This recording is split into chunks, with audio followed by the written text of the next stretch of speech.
तिरुमलवासा श्री वेंकटेशा हरि हरि गोविंदा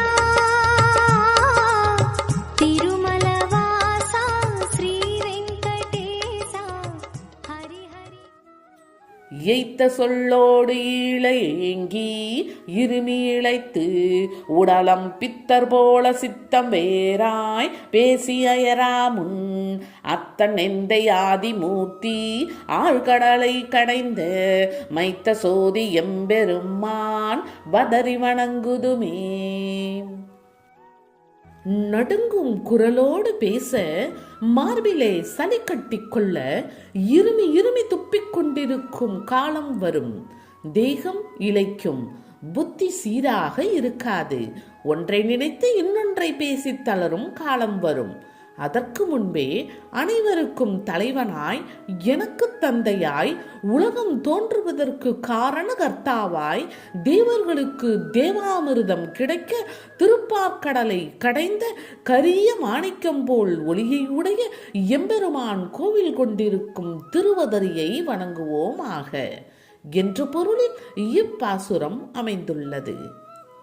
அனைவருக்கும் தலைவனாய், உலகம் தோன்றுவதற்கு காரணகர்த்தாவாக இருப்பவன் திருவதரி எம்பெருமான் என்று ஆழ்வார் கூறுகின்றார். இந்த உலகத்தை தோற்றுவித்தவன் ஸ்ரீமன் நாராயணன். எதற்காக உலகை படைத்தான்? பெண்களின் சிற்றின்பத்தில் மூழ்கி திரும்ப திரும்ப சம்சார சாகரத்தில் சிக்கி தவிப்பதற்காகவா? பணம் பணம் என்று பேயாக அலைந்து தவறான வழிகளில் பணத்தை குவித்து பாவ மூட்டைகளை மேலும் மேலும் சேர்ப்பதற்காகவா? ஒருபோதும் இல்லை. ஏற்கனவே பல பிறவிகளில் சேர்த்த பாவ மூட்டைகள் கணக்கில்லாமல் இருக்கின்றன. அந்த பாவ மூட்டைகளை இந்த உலகத்தில் எரித்து சாம்பலாக்க முடியும். இந்த உலகம் என்பது கர்ம பூமி. செயல்களினால் வந்த பாவ மூட்டையை அதே செயல்களால் ஒழித்துவிட முடியும். கிழத்தன்மை வரும் வரை இதனை மறந்து சிற்றின்பத்திலும் பணம் திரட்டுவதிலும் காலத்தை செலவழித்தால் ஒரு காலம் இந்த பாவ மூட்டையை ஒழிக்க முடியாது. மார்பிலை சளிகட்டி புத்தி தடுமாறி கிழத்தன்மை துரத்தும் பொழுது எந்த செயலையும் செய்து முடிக்க முடியாது. ஆகவே இளமை இருக்கும் பொழுதே திருவதரி பகவானை சரண் புக வேண்டும் என்று ஆழ்வார் வேண்டுகின்றார். பப்ப அப்பர் மூத்தாறு பாழ்பது சீத்திரளை ஒப்ப ஐக்கள் போத உந்த உன் தமர் காண்பின் என்று செப்பு நேர் மென் கொங்கை நல்லார் தாம் சிறியாத முன்னம் வைப்புண்ணங்கள் வாழ்வுமானான் வதறி வணங்குதுமே. இருமும் போதெல்லாம் கட்டி கட்டியாக கோழை வெளிவர செப்பு போன்ற மென்மையான ஸ்தலங்களை உடைய பெண்கள் அப்பப்பா கிழவரை வயோதிகம் மிகவும் தான் வாட்டுகின்றது. உன் உறவான இவர் இளமையில் எப்படி இருந்தார் என்று இகழ்ச்சியாக அருகில் இருப்பவர்களிடம் சொல்லி ஏளனமாக சிரிக்கும் காலம் வருவதற்கு முன்பு நமக்கு ஐஸ்வர்யம் போன்றவனும் நம்மை வாழ வைப்பவனுமான நாராயணன் குடியிருக்கும் திருவதரியை வணங்குவோமாக என்ற பொருளில் இப்பாசுரம் அமைந்துள்ளது. வாலிப பருவத்தில் இவர் எப்படி இருந்தார்? இப்பொழுது கட்டி கட்டியாக கோழை வர இப்படி மெலிந்து போனாரே என்று பெண்கள் பேசுவதை நாம் கண்கூடாக கண்டு வருகின்றோம். காளை போல் தெரிந்த அந்த வாலிப காலத்தில் பெண்கள் பார்க்கும் ஏக்க பார்வை முதுமை காலத்தில் ஏளன பார்வையாக மாறுகின்றது. இந்த இழிவை நாம் சந்திக்க வேண்டுமா என்பதே ஆழ்வாரின் கேள்வி. அளவில்லாத ஐஸ்வர்யம் கொட்டி கிடக்க பாலைவனத்தில் திரிவது அறியாமை அல்லவா? நமக்கு ஐஸ்வர்யம் போன்று இருப்பவன் பகவான் ஒருவன்தான். நமக்கு நிலையான புகழை தரக்கூடியவன் அவன் ஒருவனே. பணம் தேவையில்லை, வாலிபம் தேவையில்லை, எதுவுமே நமக்கு அவசியம் இல்லை. பகவானின் அன்பை பெற்றுவிட்டால் நாம் ஒவ்வொருவரும் தேவர்களுக்கு இணையான வலிமையை பெற்றுவிடுவோம். நம்மை அவமதிக்க எவராலும் ஆகாது. இந்த அற்புத ரகசியத்தை தான் திருமங்கையாழ்வார் இப்பாசுரத்தில் உணர்த்துகின்றார். மற்றவர்கள் நம்மை பார்த்து ஏளனமாக சிரிக்கும் காலம் வருவதற்குள் திருவதரி எம்பெருமானை சரணடைந்து உய்ய வேண்டும் என்பதே அவரின் அவாவாகும்.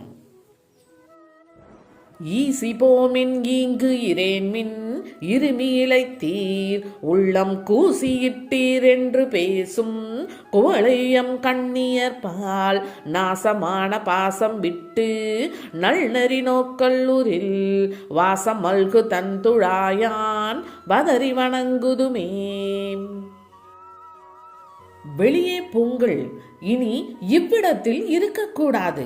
இருமி இருமியே நெஞ்செலும்பு தெரியும் வரை இழைத்து விட்டீர்கள். இப்படி நாங்கள் பேசும்பொழுது கூசினால் போதுமா என்று பெண்கள் பேசுவதற்கு முன்பே அவர்களின் மேல் கொண்ட ஆசையை துறந்து நல்ல வழியில் செல்ல நினைத்தால் மனம் நிறைந்த துளசி மாலையை அணிந்திருக்கும் பரந்தாமன் குடிகொண்டிருக்கும் திருவதரியை வணங்குவோமாக என்ற பொருளில் இப்பாசுரம் அமைந்துள்ளது. இப்பாசுரத்தில் பெண்கள் மீதுள்ள ஆசையை முதுமை வருவதற்கு முன்பே நீக்கிவிட வேண்டும் என்று ஆழ்வார் எச்சரிக்கை செய்கின்றார். வாலிப வயதில் மோகம் கொண்டு இனிமையாக பேசும் பெண்கள் முதுமையில் இருமி இருமி இழைத்த பொழுது இவ்விடத்தில் இருக்கக்கூடாது, வெளியே போங்கள் என்று கூறவும் தயங்க மாட்டார்கள் என்கின்றார் ஆழ்வார். இந்த உலகத்தில் நாம் கவரிமான் போல் வாழ வேண்டும். கவரிமான் தன்னிடம் இருந்து ஒரு மயிர் கீழே விழுந்தாலும் உயிர் வாழாதாம். அதேபோல் மற்றவர்கள் ஏளனமாக பேசும் அளவுக்கு நாம் மறந்தும் கூட நடந்து கொள்ளக்கூடாது.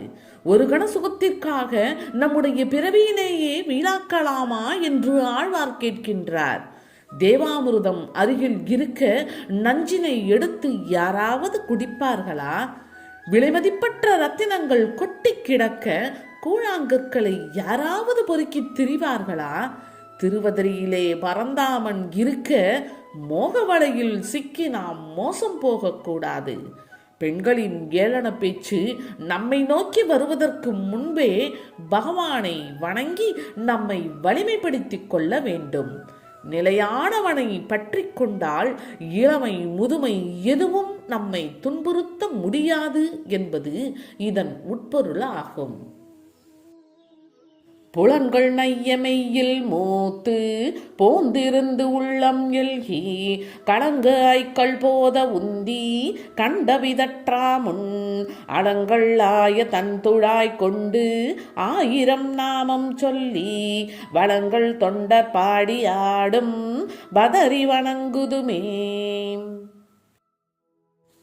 தேகத்தில் உள்ள உறுப்புகள் பழுதடைய வயோதிகத்தை அடைந்து தனியாக இருந்து மனம் கலங்கி வாதம் பித்தம் கபம் என்னும் 3 பகுதிகளும் வேறுபட்டதாய் சளியை உடல் வெளியே தள்ள வாயில் வந்ததை கண்டபடி பிதற்றும் முன்னரே குளிர்ந்த துளசி மாலையுடன் 1000 நாமங்களையும் சொல்லியபடியும் பாமாலை பாடி ஆடியும் அடியார்கள் வளம்பெறும் திருவதரியை சென்று அடிபணிவோம் என்ற பொருளில் இப்பாசுரம் அமைந்துள்ளது.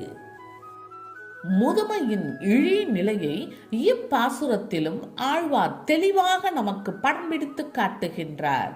வாதம் பித்தம் கபம் என்ற 3 நிலைகள் முதுமையில் வேறுபட்டு நோய்களாக மாறுகின்றன. இது எவராலும் தடுக்க முடியாத ஒன்று. மரத்தில் உள்ள காய் கனிந்து தானாக பூமியில் உதிர்கின்றது. அதேபோல் குழந்தை பருவம், வாலிப பருவம், முதுமை பருவம் என்ற 3 பருவங்கள் தவிர்க்க முடியாதவை. கடைசி பருவமான முதுமை பருவத்தில் உடல் உறுப்புகள் பழுது அடைவது இயற்கை. இந்த விதியை மாற்றுதல் என்பது முடியாத காரியம். காற்றுள்ள போதே தூற்றிக்கொள்ள வேண்டும் என்ற பழமொழி உங்களுக்கு தெரியும். உடல் வலிமையுடன் இருக்கும் பொழுதே உள்ளே இருக்கும் பரம்பொருளை நாம் அறிய வேண்டும். அப்படி அறிந்து கொண்டு விட்ட பிறகு இந்த உடல் கொழுத்திருந்தாலும் மெலிந்து போனாலும் கவலையே இல்லை. சக்கரவர்த்தியின் நட்பு கிடைக்கப் பெற்ற ஒருவன் சாதாரண காவலாளியை கண்டு பயப்படுவது இல்லை. தேவாதி தேவனான ஸ்ரீமன் நாராயணனின் அன்பு கிடைத்துவிட்டால் தேகத்தின் உறுப்புகள் எக்கேடு கெட்டாலும் நமக்கு பாதிப்பு என்பது இல்லை. இந்த மண்ணுலகத்தோர் நம்மை அவமதிக்க முடியாது. இதனை நினைவுபடுத்தவே திருவதரி பெருமானின் நாமங்களை முதுமை வருவதற்கு முன்பே உச்சரித்து என்றும் மாறாத வலிமையை பெற்றுவிடுங்கள் என்று ஆழ்வார் வழிகாட்டுகின்றார். வண்டு தன் தேன் முண்டு வாழும் பதரி நெடுமாலை கண்டல் வேலி மங்கை வேந்தன் கலியன் ஒளிமாலை கொண்டு தொண்டர் பாடியாட கூடிடில் நீள் விசும்பில் அண்டமல்லால் மற்ற அவருக்கு ஓராட்சி அறியோமே. வண்டுகள் தேனை குடித்து வாழும் திருவதரியில் குடிகொண்டுள்ள திருமாலை தாழிகளை வேலியாக உடைய திருமங்கைக்கு தலைவரான ஆழ்வார் பாடியுள்ள சிறப்புமிக்க இந்த 10 பாட்டுகளையும் அடியார்கள் கோடி பாடி ஆடுவார்களே, ஆனால் பரமபதத்தில் வாழ்வர் என்பது நிச்சயம் என்ற பொருளில் இப்பாசுரம் அமைந்துள்ளது. ஒரு மனிதன் வறுமையில் மிகவும் வாடினான். மனைவி மக்களை காப்பாற்ற அவனால் முடியவில்லை. அதனால் விரக்தி அடைந்த அவன் சந்நியாசம் மேற்கொண்டான். பல புனித தலங்களை தரிசனம் செய்து கொண்டே காசி நகரை அடைந்தான். தற்செயலாக அவனுக்கு அங்கே ஒரு நல்ல வேலை கிடைத்தது. உடனே அவனுக்கு மனைவியின் ஞாபகம் வந்துவிட்டது. எனக்கு வேலை கிடைத்து விட்டது, வீடும் பார்த்து விட்டேன், உடனே புறப்பட்டு வா என்று அவன் தன் மனைவிக்கு கடிதம் எழுதினான். பகவான் மேல் கொண்ட அன்பு வேலை கிடைத்ததும் பறந்து போய்விட்டது. இதற்கு பெயர் வைராக்கியம் அல்ல, சுயநலம் என்பது சொல்லாமலேயே விளங்கும். வாலிப பருவத்தில் பல சோதனைகள் வந்தபொழுதும் அவ்வப்போது அற்ப பொருட்கள் கிடைக்கவும் செய்கின்றன. அந்த அற்ப பொருட்களில் மதிமயங்கும் மனிதன் வரப்போகும் கொடிய துன்பத்தை புரிந்து கொள்ளாமல் முதுமையை அடைந்து அளவில்லாத கொடுமைகளை அனுபவிக்கின்றான்.